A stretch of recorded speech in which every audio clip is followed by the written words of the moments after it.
Hello, I'm Frank Brocato, Mayor of the City of Hoover. Welcome to this third State of the City address of this administration. We wanted to video this address for the benefits of all Hoover citizens to view at your own convenience. I appreciate the work of our City Council. These individuals work hard each and every day to improve our city.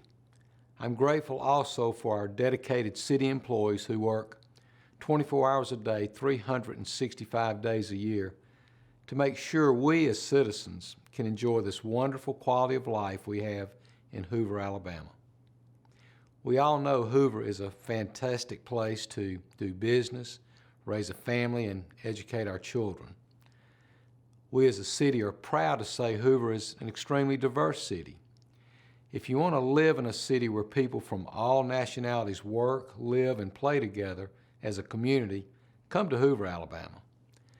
Did you know that more than 50 different languages are spoken by students in the Hoover school system?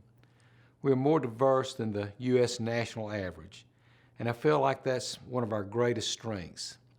No matter who you are or where you come from, Hoover is home to people from so many different nationalities and walks of life. To me, it's our differences that have made each other stronger and has made Hoover a model city on how a diverse America should do business. People and business are so connected and intertwined.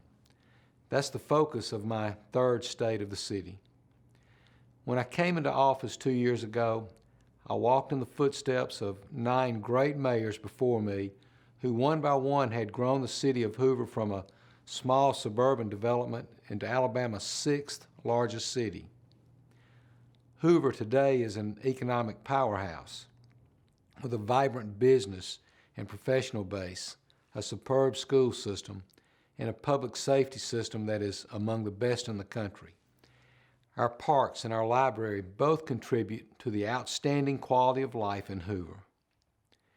It's good to be grateful and respectful of our past 50 years. It's critical that we learn from our past. However, it's even more critical to get ready for the next 50 years. As we look ahead and focus on future Hoover, we're excited about your contributions and input to the city's comprehensive plan currently being discussed at hearings of the Planning and Zoning Commission. It's important that we all think about the future and the future development of Hoover. That includes making good decisions that will upgrade and develop our city center, control suburban sprawl, and improve traffic flow, and revitalize our older neighborhoods. We also want to diversify our economy so that it's not dependent on any one sector. I hope you'll continue to participate in this critical process. You know, I love to talk about our schools. Our school system, in my opinion, is one of the cornerstones of our city. It's why people move to Hoover, Alabama. People know when they move here, their children will be in a diverse environment, and they know they will get a first-class public education. They know our teachers, our coaches, and our principals are all leaders in the industry. We're proud of what Dr. Murphy has accomplished as our superintendent. But it's not just the quality of the education and the outstanding leadership in our schools. It's the people, our wonderful citizens and our students, that make the difference. I'll give you an example. Did you know that about 25% of our students are on a national school lunch program? That accounts for about 3,000 of our school children. Hoover parent Greg Bishop saw a need that some of these kids might be going all weekend without good, nutritious food. So Greg and his wife Donna and their 2 daughters, Olivia and Chloe, created a nonprofit organization called Hoover Helps to address this need. They started making food out of their kitchen and began a backpack program so that every Friday any child could take good, nutritious food home for the weekend. That's expanded to all Hoover schools with the help of more than a dozen faith-based institutions and supporters. That's caring, and that's what makes us special. That program has now expanded and it's called Hoover Bridges. Hoover Bridges is a student family Kindness initiative, born out of Leadership Hoover, started and driven by a coalition of Hoover Helps, Greg and Donna Bishop, Janet Turner of the Hoover City Schools Foundation, Marley Stevens, the lead counselor at Hoover City Schools, and started and chaired by David Bannister of Leadership Hoover. The mission is to help connect the underserved students and families in Hoover. School counselors can make requests through a website, social media, and email. These requests are then fulfilled through a coalition of Hoover City Services. Hoover Bridges is being built through an all-star roster of other Hoover leaders. I'm excited to join this initiative as your mayor, and I'm equally excited about the citywide all-in of churches, schools, our chamber, and the community all connecting the great people of Hoover to the kids and families of Hoover. Here's another example of the excellence found in our school system. Our Hoover students are so outstanding and at a very early age learned to give back to this community. Several Hoover High School students became concerned about the litter they saw building up in the area of Chase Lake Park. Shazan Meridia and Pippa Lothar got together and founded the Clean Hoover Initiative. These teenagers built a group of several volunteers who have gotten together on numerous cleanup days. Not only that, they've recruited a large number of other students from high schools, junior colleges, and local universities. They saw a problem and they didn't let their youth stand in the way of protecting our community and the Cahaba River watershed. This is an example of the kind of change we can all make when we see a need and we act on it. When we came into office, our schools were struggling financially and the moral support from City Hall was not where it needed to be. Over the past 2 years, we as a mayor and city council have been able to increase the total financial support to more than $7 million. Part of that increase involved placing a full-time Hoover police officer in each school during every hour of classroom operations. It's helped make our schools the safest in Alabama and the 5th safest in all of America. Additionally, this year, the council approved an additional $1,000 per school for the principal to use to help support students with expenses ranging from supplies to field trips. Now, I know it's not the biggest amount we'd like to provide, but at least it helps minimize out-of-pocket expenses for our teachers and staff. I want our teachers and students to know that I'm a strong supporter of our school system. Every year I visit our schools many times and also meet with every principal so that I can better understand their needs and challenges. Now turning to the local economy. Our retail development is doing well. We're seeing a great number of new stores and restaurants coming to the city. We know that our retail economy has been under attack because of online sales. A recent Supreme Court ruling was good in that it allowed taxation of online purchases. However, the process by which the state collects and distributes that tax is very much a concern for cities like Hoover. This is an issue we will continue to fight in the Alabama legislature until those taxes can be equitably distributed. We have 3 new shopping villages underway in Hoover. All of them are designed with walkability and neighborhood connectivity in mind. These include Stadium Trace Village, the Village at Brock's Gap, and Tattersall and Greystone. At Tattersall, we have new retailers like Cavender's Western Wear, Publix, and Walk-On Sports Restaurant. At Stadium Trace Village, we have the first ever Aldi's in Hoover. We'll have a Duluth Trading Company, one of only 2 in Alabama, and several new restaurants. The Village at Brock's Gap will feature great locally owned businesses. On Highway 150, we have one of the first Saltgrass Steakhouse restaurants in Alabama, as well as the new Subaru dealership. And of course, we are very excited to have the recent grand opening of Dave & Buster's at the River Chase Galleria. At the same time, we know we have existing properties that need attention. We are working with property managers and sales agents to get the full utilization of all of our spaces.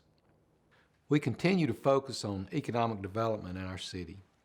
Our 2018 action plan focused on continued growth and diversifying Hoover's economy. This coming year, the Industrial Development Board will focus on high-growth, high-wage industries that will further help our city's economic base.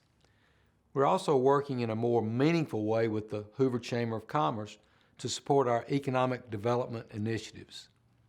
Our first ever full-time economic development director, Greg Knighton, has been working his first year to pursue opportunities that before we were not even aware of. We continue to work to attract new market opportunities as well as help our existing industries. One of our biggest recent successes is the expansion of BioHorizons, a biomedical products manufacturer in River Chase. The company added another 80 jobs that include positions in research and technology rather than relocating outside of Hoover. We also look forward to the ribbon cutting soon for McLeod Software's new corporate headquarters and Iberia Bank's new regional operations center. Another piece of economic development that is so important is the Hoover Met Complex. We're putting some finishing touches on the final phase. This upgrade includes 5 NCAA specification soccer fields, tennis courts, and an inclusive playground and splash pad. The popularity of the Finley Center for indoor events is growing rapidly, and we are actively pursuing events across the Southeast to be held in Hoover. The popularity of travel ball from soccer to baseball to volleyball has proven to be an economic engine in itself. We recently landed East Coast Pro, which brings in more than 175 of the top high school baseball athletes and nearly 500 major league scouts. With family members and others, that means roughly 1,000 people staying in our city for the week of this event. We believe as the popularity of the Met Complex grows, there will be a demand for more hotels to house players, families, and other interested parties. We will continue to work every day on recruiting quality businesses to our city, and we believe Hoover is a great place to do business. I can also report that this has been a great year of service from our city employees across all departments. We could point out so many employees who make a big difference. Like our very own urban forester, Colin Connor. Colin has gone the extra mile so many times in making our city beautiful year-round. He has also helped so many residents who've had problems with their trees. He is much like a 911 service for trees and plants that are in trouble. He also visits all the schools every year and plants a tree. Most importantly, he introduces the students to the importance of trees in our environment, and he teaches them about the benefits of the particular tree being planted. He always has a great story attached to the tree he plants. All of this adds so much to our natural beauty across the city. And speaking of natural beauty, there's Aldridge Gardens. We want to salute Kay Aldridge and her late husband, Eddie, who we recently lost. We want to thank Kay for all she and Eddie have done in making the gardens a unique cultural amenity. Kay is also working with the city to help preserve this space. We will be proposing to bring Aldridge Gardens permanently into the city's operation to help ensure its future. Our Park and Recreation Department really enjoys serving all of the citizens of Hoover. We are also excited about our all-inclusive playground.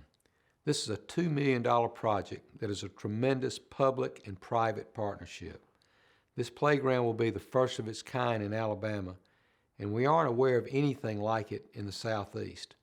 The playground is designed to allow people with physical and other disabilities to play freely and equally among their peers or brothers and sisters. This is not just for those with disabilities, but it's a playground for everyone. The Hoover Senior Center was the first in the state of Alabama to become a nationally accredited institution. Currently, there are only 120 out of the 11,000 senior centers in the nation with this certification. One of the greatest priorities for my administration is to gain accreditation for every city department. Accreditation means achieving professional certification that we follow the best practices and policies in each department. We want to be the absolute best city in America, and this is a huge step in that direction.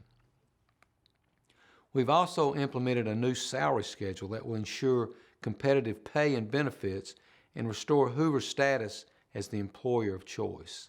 In the area of public safety, our police department reports a nearly 11% reduction in total criminal offenses in 2018 compared to the previous year. We've added 6 new police officers and created 4 new patrol positions, which allows us to create another beat that improves our presence and readiness. We're also excited to get started soon on construction for the new police training center. The fire department is proud of its new ladder truck in western Hoover that also provides paramedic services.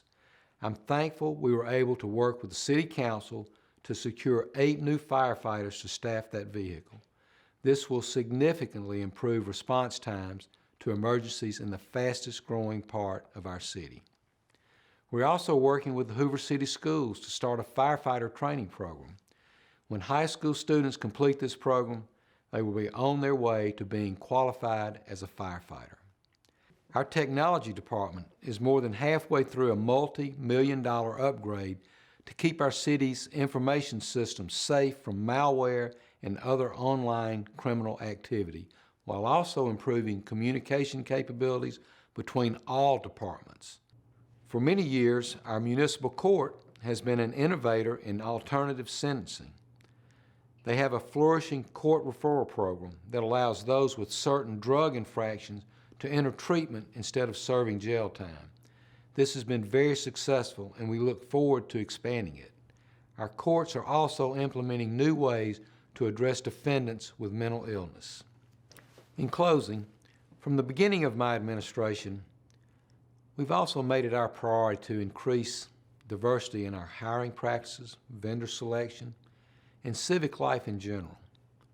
We believe we have to reflect the diversity of our people and cultures in our community so that we can have a healthy Hoover going forward. That being said, I'd now like to address the tragedy that occurred in our city on the evening of November 22nd. Everyone has witnessed, at least to some degree, the impact that it's had on the families of those involved and on our city as a whole. Many of the things said on social media and general media about our city just aren't true. It's not the Hoover we know. But I believe as neighbors we should also take this as an opportunity to focus inwardly, ask questions, get answers, and seek best practices on how to improve. Going forward, we intend to spend even more time in conversations with people from all walks of life in our community. What is their experience living and working and visiting Hoover? We want to know. If we listen to each other, our differences can be leveraged to make us stronger. In many ways, Hoover is already a model, including how a diverse America does business, lives together, and works through its differences. We're living proof that no matter who you are, you can come to our city, get a great education, raise your family, and earn a living. Thank you for your time and for the privilege of being your mayor. And thank you for making Hoover your home.